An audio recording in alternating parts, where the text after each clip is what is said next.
কোরআনে কারীম থেকে, নবী করিম সাল্লাল্লাহু আলাইহি সাল্লামের হাদিস থেকে গুরুত্বপূর্ণ বক্তব্য শোনার জন্য আজ আদ-দ্বীন সকিনা মেডিকেল কলেজ হসপিটালের এই বিশাল মাঠে সমবেত হওয়ার তৌফিক দিয়েছেন। সেজন্য রব্বে কারীমের কাছে আমরা শুকরিয়া জানাই, আলহামদুলিল্লাহ। সম্মানিত ভাইয়েরা, আমি আপনাদের সম্মুখে কোরআনে কারীমের গুরুত্বপূর্ণ একটি সূরা হুজুরাতের একটি আয়াত তেলাওয়াত করেছি। সূরা হুজুরাতের 7টি বিশেষ সামারি আপনাদের সামনে আমি তুলে ধরতে চাই। এই সূরার বিশেষ তাৎপর্য, এই সূরার যে বিশেষ বার্তা, আজ বাংলাদেশের যে সমাজ বাস্তবতা রয়েছে, সেই সমাজ বাস্তবতায় সূরাতুল হুজুরাত প্রতিটি ঘরে ঘরে প্রত্যেক মুসলমানকে বারবার পাঠ করা, পুনর্পাঠ করা প্রয়োজন। আমার রব, আমার আল্লাহ যদি আমাকে শক্তি সামর্থ্য দিতেন, আমি আমার দেশের প্রত্যেক মুসলিম ভাইকে বোনকে হাত জোড় করে, অনুরোধ করে, অনুনয় বিনয় করে সূরাতুল হুজুরাতের শুরু থেকে শেষ পর্যন্ত যে 18টি আয়াত রয়েছে, এই 18 আয়াতে ঐতিহাসিক যে 7টি বিশেষ বার্তা রয়েছে, সে বার্তাগুলো গ্রহণ করবার উদ্দেশ্যে বারবার অর্থ সহকারে সূরাতুল হুজুরাত বুঝে বুঝে পড়ার, এর তাফসীর দেখার, এর সামারিকে বারবার জানার জন্য আমি অনুরোধ করতাম। আল্লাহ তাআলা আমাদের সবাইকে সূরাতুল হুজুরাত এর আলো দ্বারায় সবাইকে আলোকিত হওয়ার তৌফিক দান করুন। সম্মানিত উপস্থিতি, আমি যে সূরার সামারি আপনাদেরকে বলতে যাচ্ছি, যে সূরাকে সামনে রেখে আজকের এই ঐতিহাসিক মাহফিলে কোরআনে কারীমের দেওয়া 7টি বার্তা দিতে চাইছি, সেই সূরার নাম হলো সূরাতুল হুজুরাত। এই সূরা কোরআনে কারীমের 26তম পারায় অবস্থিত এবং এই সূরা কোরআনে কারীমের সূরার যে সিরিয়াল, সেই সূরার সিরিয়ালে 49তম সূরা। এই সূরার আয়াত সংখ্যা হলো 18। এই সূরার প্রথম থেকে পঞ্চম আয়াত পর্যন্ত, প্রথম এই 5টি আয়াতে আল্লাহ রাব্বুল আলামিন তার প্রিয় নবী মুহাম্মদ মুস্তাফা সাল্লাল্লাহু আলাইহি ওয়াসাল্লাম, সবাই দুরূদ পড়ি, সাল্লাল্লাহু আলাইহি ওয়াসাল্লাম, প্রিয় নবীজির নাম শুনলে দুরূদ পাঠ করতে হয়, তার জন্য দোয়া করতে হয়। কারণ আল্লাহর হাবিব সাল্লাল্লাহু আলাইহি ওয়াসাল্লাম তার সমগ্র জীবনকে যে কষ্টের মধ্যে পার করেছেন, তার সমগ্র জীবনকে উৎসর্গ করেছেন, তা আপনার আমার হেদায়েতের জন্য, গোটা বিশ্ব মানবতার মুক্তির প্রয়োজনে। যিনি তার জীবনকে, যৌবনকে শেষ করে দিয়েছেন, তার সমগ্র জীবনে কখনো ভোগ, উপভোগ এটিকে কখনো তিনি প্রশ্রয় দেননি, প্রাধান্য দেননি। দিনাতিপাত করেছেন অত্যন্ত কষ্টের সাথে, শত সহস্র বাধার সম্মুখীন হয়েছেন, শুধুমাত্র কিয়ামত পর্যন্ত আগত সকল মুসলিম নরনারীর কাছে যেন কোরআনের বার্তা পৌঁছে যায়, সবাই যেন হেদায়েত প্রাপ্ত হয়ে যায়, সবাই যেন মুক্তি প্রাপ্ত হয়ে যায়, সবাই যেন জান্নাতি হয়ে যায়, সবাই যেন জাহান্নাম থেকে মুক্তি লাভ করে, এই উদ্দেশ্যে তার সমগ্র জীবনকে তিনি উৎসর্গ করেছেন।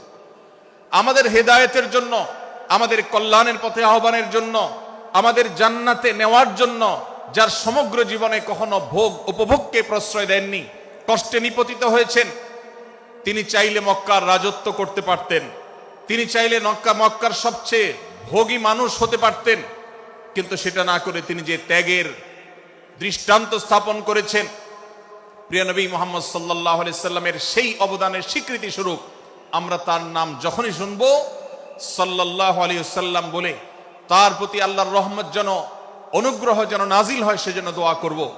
আল্লাহ তাআলা তার হাবিবকে রহমত এমনিতেই দান করবেন, আপনি আর আমি তার জন্য রহমতের দোয়া করার মধ্য দিয়ে আমরা সৌভাগ্যবান মানুষের কাতারে শামিল হতে পারবো। তো আমি যেটি বলছিলাম, সূরাতুল হুজুরাতের 1 থেকে 5 নম্বর আয়াত পর্যন্ত এই 5টি আয়াতে আল্লাহ রাব্বুল আলামিন প্রিয় নবী সাল্লাল্লাহু আলাইহি সাল্লামের সাথে আদব এবং শিষ্টাচারের শিক্ষা দিয়েছেন মানব জাতিকে। এবং আল্লাহ রাব্বুল আলামিন ঈমানদারদেরকে পরম মায়ার সাথে ডেকে, ইয়া আইয়ুহাল্লাযীনা আমানু, হে ঈমানদারগণ, এই ডাকে আল্লাহ তাআলা ডেকে বলেছেন, লা তুকাদ্দিমু বাইনা ইয়াদাইল্লাহি ওয়া রাসূলিহি, তোমরা আল্লাহ এবং তার রাসূলের সামনে আগ বেড়ে কোনো কথা বলবে না, আগ বেড়ে কোনো কাজ করবে না। একজন ইমানদার, একজন মুসলমান তার এই শিষ্টাচারের শিক্ষা তার জীবনে ধারণ করতে হবে। যখনই আল্লাহ কোনো কথা বলেছেন, আল্লাহ রাসূল সাল্লাল্লাহু আলাইহি সাল্লাম কোনো কথা বলেছেন, এটি নিশ্চিত হতে পারবো আমরা, তখন একজন ইমানদার আর কখনো সেটার উপর কোনো কথা বলবে না, আগ বেড়ে কোনো কিছু করবে না, কোনো প্রকার সীমা লঙ্ঘন করবে না। ক্বাল আল্লাহ ক্বাল রাসূল, আল্লাহ বলেছেন, আল্লাহ রাসূল বলেছেন, এটি শোনার পর সে তার আপদ মস্তককে সারেন্ডার করবে, সে নিজেকে আত্মসমর্পণ করবে। এর উপর তার কোনো যুক্তিকে, কোনো বুদ্ধিকে, তার কোনো মতামতকে সে সেখানে আর দাঁড় করাবার চেষ্টা করবে না। এটা একজন শিষ্টাচার বিশিষ্ট ইমানদারের বৈশিষ্ট্য। কোরআন এই শিক্ষা আমাদেরকে দিয়েছে। ভাইরা আমার, এই শিক্ষাকে ধারণ করে আমরা যারা নিজেদেরকে মুসলমান দাবি করছি, আমাদের সম্মানীয় যারা আছেন, আল্লাহকে যেরকম আমরা সম্মান করি, আল্লাহ রাসূলকে যেরকম সম্মান করি, ঠিক একইভাবে আমাদেরকে যে সমস্ত মানুষগুলোকে সম্মান করার নির্দেশ করা হয়েছে, ওলামা একরাম রয়েছেন, আমাদের বাবা মা, বয়সে বড়, শিক্ষিত, এবং যারা আমাদের শিক্ষক বৃন্দ আছেন, এভাবে যারা আমাদের সম্মানের পাত্র আছেন, সে মানুষগুলোর সামনে আগ বেড়ে যেন কোনো কিছু না করি। সে আগ বাড়াটা কথার ক্ষেত্রে হতে পারে, চলার ক্ষেত্রে হতে পারে, আচরণের ক্ষেত্রে হতে পারে। এই শিষ্টাচারের শিক্ষা সূরা হুজরাতের প্রথম আয়াতে আমাদেরকে দেয়া হয়েছে। প্রিয় ভাইরা আমার, আমাদের সমাজে আজ যে সমস্ত ভালো গুণের দুর্ভিক্ষ চলছে, ক্রাইসিস চলছে, অভাব চলছে, এর মধ্যে অন্যতম হলো আজ শিষ্টাচারের অভাব। আমাদের সমাজের চতুর্দিকে আপনি দেখতে পাবেন পরিলক্ষিত হচ্ছে। আমাদের শিশু থেকে নিয়ে কিশোর, যুবক থেকে নিয়ে মধ্যবয়স্ক, সকল শ্রেণী মানুষের মধ্যে আজ আদব এবং শিষ্টাচারের ভয়াবহ অভাব আমরা দেখতে পাচ্ছি। বিশেষ করে পশ্চিমা সংস্কৃতিকে আমাদের এই স্বদেশে, আমাদের এই মুসলমানদের সমাজে জোর করে পুশ করাবার, সে সমস্ত এজেন্ডাকে বাস্তবায়ন করবার যে প্রচেষ্টা এদেশের এক শ্রেণীর মানুষকে করতে দেখা যায়, তারা এদেশের সমাজের খাঁজে বাজে থাকা ইসলামের কৃষ্টি, কালচার এবং সংস্কৃতিগুলোকে ধুয়ে মুছে পরিষ্কার করবার জন্য শত সহস্র উদ্যোগ নিয়েছে। আমাদেরকে কোরআনের শিক্ষা ধারণ করে, কোরআনের শিক্ষাকে প্রচার করে, কোরআনের শিক্ষাকে প্রতিষ্ঠিত করে ব্যক্তির মধ্যে, ঘরে, পরিবারে, সমাজে, রাষ্ট্রে, সংবিধানে, আইনে, সংসদে, সর্বত্র কোরআনের শিক্ষাকে বাস্তবায়ন করে সেই সমস্ত বিন্দেশী অপসংস্কৃতি চাপিয়ে দেওয়ার ষড়যন্ত্রকে মোকাবেলা করতে হবে ইনশাআল্লাহ। ভাইরা আমার, আর সেজন্য সূরা হুজরাতের এই শিষ্টাচারের শিক্ষা আমাদের জীবনে খুবই গুরুত্বপূর্ণ। আমরা যখনই কোনো সম্মানীয় ব্যক্তির কাছে আমরা থাকব, তাদের কথার উপরে কথা বলা, তাদের সাথে তর্ক করা, তাদের সামনে আগ বেড়ে কথা বলা, এমনকি তারা যখন চলবেন তাদের সামনে সামনে হাঁটা, এই সবগুলো কোরআনের এই শিষ্টাচারের যে শিক্ষা আছে এর পরিপন্থী। প্রিয় নবী সাল্লাল্লাহু আলাইহি সাল্লামের সময়কার একটি ঘটনা, এক ব্যক্তি তার বাবার সাথে হেঁটে যাচ্ছিলেন, বোঝা যাচ্ছিল না যে তাদের মধ্যে বাবাকে সন্তানকে। অনেক সময় বাপ সন্তানের বাহ্যিকভাবে দেখে বোঝা যায় না, এরকম কোনো কোনো ক্ষেত্রে হয়। জিজ্ঞেস করা হলো তাদেরকে, তোমাদের মধ্যে বাবাকে সন্তানকে? বলা হলো যে অমুক বাবা, অমুক সন্তান। তখন নির্দেশনা দেওয়া হলো যে সন্তান তার হাঁটা এবং চলার মধ্য দিয়ে এই বিনয়ের প্রকাশ ঘটাতে হবে, আনুগত্যের প্রকাশ ঘটাতে হবে, সম্মান এবং শ্রদ্ধার প্রদর্শন করতে হবে, যার মধ্য দিয়ে বোঝা যায় যে কে সন্তান আর কে বাবা। এটার জন্য জিজ্ঞেস করতে না হয়। আজ আমাদের যারা তরুণ আছি, আমরা যুবক আছি, আমরা অনেকেই পশ্চিমা সংস্কৃতি দ্বারা প্রভাবিত হয়ে আমরা শিষ্টাচারের এই গণ্ডি এবং সীমানা পার হয়ে চলে গেছি। কোরআন আমাদেরকে শিষ্টাচারের শিক্ষা দিচ্ছে যে আমরা সিনিয়রদের সামনে বিনয়ের সাথে আচরণ করব, তাদের সামনে সামনে চলা থেকে বিরত থাকব, যথাসম্ভব তাদেরকে অনুসরণ করার চেষ্টা করব, তাদের সাথে কথা হবে, তাদের আগ বেড়ে কথা হবে না, তাদের কোনো জিজ্ঞাসা থাকলে সেটার উত্তর হবে বিনয়ের সাথে। এই শিষ্টাচারের শিক্ষা আমাদেরকে দেয়া হয়েছে। এবং একইভাবে সূরা হুজরাতের প্রথম বার্তার মধ্যে নবী সাল্লাল্লাহু আলাইহি সাল্লামের সাথে আরেকটি শিষ্টাচার শেখানো হয়েছে, তা হলো আল্লাহ রাব্বুল আলামিন আমাদের কণ্ঠকে, আমাদের আওয়াজকে, আমাদের কথাকে নবী সাল্লাল্লাহু আলাইহি সাল্লামের কথার চাইতে যেন আগ বেড়ে না যায়, তার চাইতে যেন উঁচু কণ্ঠে আমরা কথা না বলি, তার চাইতে যেন উচ্চস্বরে কথা না বলি সেই শিক্ষা দিয়েছেন, সেই শিষ্টাচারের শিক্ষা আমাদেরকে দেওয়া হয়েছে। ভাইরা আমার, প্রিয় নবী সাল্লাল্লাহু আলাইহি সাল্লামের সাহাবীরা নবী সাল্লাল্লাহু আলাইহি সাল্লামের প্রতি আদব এবং শিষ্টাচার এত বেশি প্রদর্শন করতেন যে নবী করিম সাল্লাল্লাহু আলাইহি সাল্লামের প্রতি এই শিষ্টাচারের কথা যখন বলা হয়, সাহাবীরা অনেকে নবী করিম সাল্লাল্লাহু আলাইহি সাল্লামের সাথে কথা বলতে রীতিমতো ইতস্তত বোধ করছিলেন যে কিভাবে কথা বলবো, না জানে জোরে হয়ে যায় এবং তাতে না জানে আমি বেয়াদবের কাতারে শামিল হয়ে যাই, শিষ্টাচার বহির্ভূত কাজ করে ফেলি। এবং আল্লাহ তাআলা যে সতর্কীকরণ করেছেন সূরা হুজুরাতের এই 1 থেকে 5 নম্বর আয়াতের মধ্যে, তার আওতায় আমি না জানে পড়ে যাই।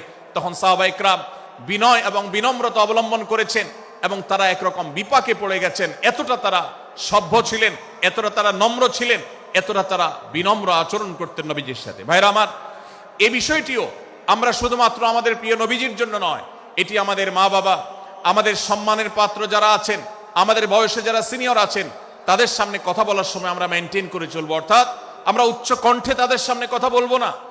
এই মাহফিলে এখনো শত শত হাজারো মানুষ হয়তো এমন আছেন যারা মায়ের সামনে, বাবার সামনে, বড় ভাইয়ের সামনে, শিক্ষকের সামনে, সিনিয়রদের সামনে, মুরব্বীদের সামনে, ওলামাদের সামনে উচ্চ কণ্ঠে কথা বলেন। প্রিয় ভাইরা আমার, আমরা মুসলমানদের সন্তান, আমরা মুহাম্মদ সাল্লাল্লাহু আলাইহি সাল্লামের উম্মত, আমরা আবু বকর, ওমর, ওসমান, আলী রাদিয়াল্লাহু আজমাইনের অনুসারী, আমরা কোরআনের অনুসারী। কোরআনের অনুসারী কখনো বেয়াদব হতে পারে? কোরআনের অনুসারী কখনো বেয়াদব হতে পারে? কোরআন যে শিষ্টাচারের শিক্ষা দিয়েছে, এই শিক্ষা আজ আমাদের মধ্যে ধারণ করতে হবে, আমাদের সন্তানদের শেখাতে হবে, আমাদের ঘরে ঘরে এই শিক্ষা চর্চা করতে হবে, আমাদের সমাজে এটিকে প্রতিষ্ঠিত করতে হবে। পশ্চিমা সংস্কৃতির যে ছোবল, সে ছোবল আমাদের সন্তানদেরকে আজকাল অনেক ক্ষেত্রে বেয়াদবে পরিণত করছে, তাদের অনেক সময় শিষ্টাচার থেকে বের করে দিচ্ছে। তারা কখনো স্বাধীনতার নামে, কখনো মত প্রকাশের নামে, কখনো বিভিন্ন নামে তারা কিন্তু হারিয়ে যাচ্ছে। আজকের এই বাস্তবতাকে উপলব্ধি করে সূরা হুজুরাতের 1 থেকে 5 নম্বর আয়াত এর শিক্ষাকে আমাদের মধ্যে ধারণ করতে হবে। আল্লাহ তাআলা আমাদের সবাইকে সেই তৌফিক দান করুন। ভাইরা আমার, সূরা হুজুরাতের প্রথম বার্তা প্রিয় নবী সাল্লাল্লাহু আলাইহি সাল্লামের সাথে শিষ্টাচার। আল্লাহ এবং তার রাসূলের সামনে, আল্লাহ এবং তার রাসূলের সামনে আগ বেড়ে কোনো কথা না বলা, আগ বেড়ে কোনো আচরণ না করা, এটা তার প্রতি শিষ্টাচারের অংশ। এবং আল্লাহ রাসূলের সামনে উচ্চ কণ্ঠে জোরে কথা না বলা, এটাও তার প্রতি শিষ্টাচারের অংশ। আল্লাহ তাআলা আমাদেরকে এই শিষ্টাচার আমাদের জীবনের প্রত্যেকটা পদে পদে ধারণ করার তৌফিক দান করুন, বলুন আমিন। ভাইরা আমার, সূরা হুজুরাতের দ্বিতীয় যে শিক্ষা, সেই শিক্ষাটা বর্ণিত হয়েছে এই সূরার 6 থেকে 8 নম্বর আয়াত।